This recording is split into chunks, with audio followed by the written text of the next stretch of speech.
Bismillahirrahmanirrahim.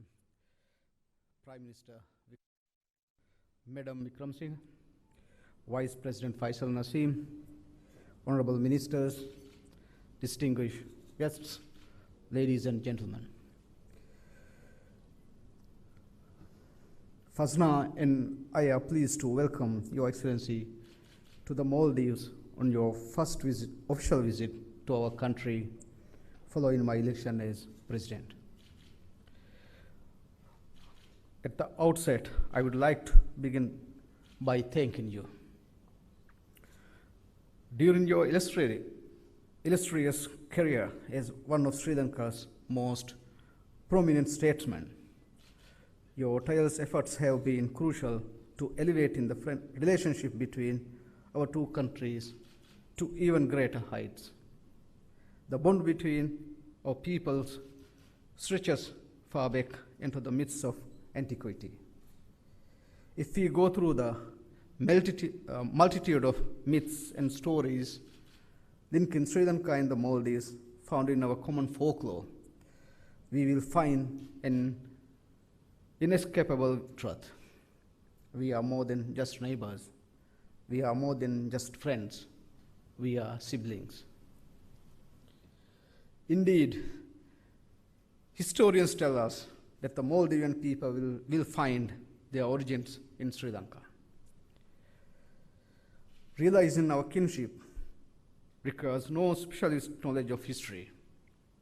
Simply put a Maldivian and Sri Lankan together. Listen to how they speak, the food they eat, how they even look.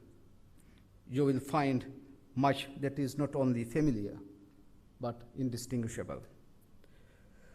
This is why so many Maldivians feel so comfortable calling Sri Lanka as a second home without exaggeration. It is why so many Sri Lankans, in turn, find themselves warmly embraced on our shores. So many of our countrymen, Prime Minister, have found their particular niche. So many of your countrymen, Prime Minister, have found their particular niche in the Maldives, to which they contribute to us as productive members of our society. We are immensely grateful for all that Sri Lanka and Sri Lankans have done for us and continue to do for us. During the hardest time of times, a number of our politicians sought shelter in your beautiful island. Your government and your people gave us hope and confidence to strive harder and to dream bigger to reach where we are today.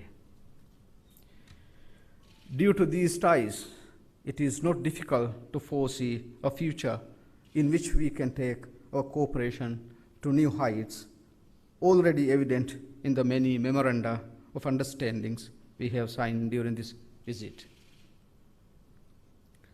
It is also why we are excited to have Your Excellency here for the duration of the 4th Indian Ocean Conference, which will commence tomorrow, in which senior representatives from across the region will gather to discuss and deliberate on the most salient issues confronting the Indian Ocean and how to do best address them. Increase in our general security cooperation is especially necessary now, given the urgency of meeting the menace of the 21st century terrorism. The Maldivian people were horrified when on the Easter Sunday of this year, a group of cowards perpetrated one of the worst acts of terrorism that Sri Lanka has suffered in over a decade following the conclusion of its civil war, killing hundreds of innocent people. We were as horrified by the senseless carnage as we were impressed by the fortified and grace of the Sri Lankan people who embraced what is best about the country, its tolerance, its diversity, and the spirit of kinship and warmth that exists between its many communities. In the aftermath of that attack, the Maldives expressed our solidarity with Sri Lankan people and resolved to do our utmost to do all that we can in partnership with your country to complete the work of finally eradicating this menace. Prime Minister, the Sri Lankan people are our brothers and sisters. They are our friends, colleagues, and partners. When Sri Lanka hurts, we hurt. When Sri Lanka prospers, we prosper. We are kin.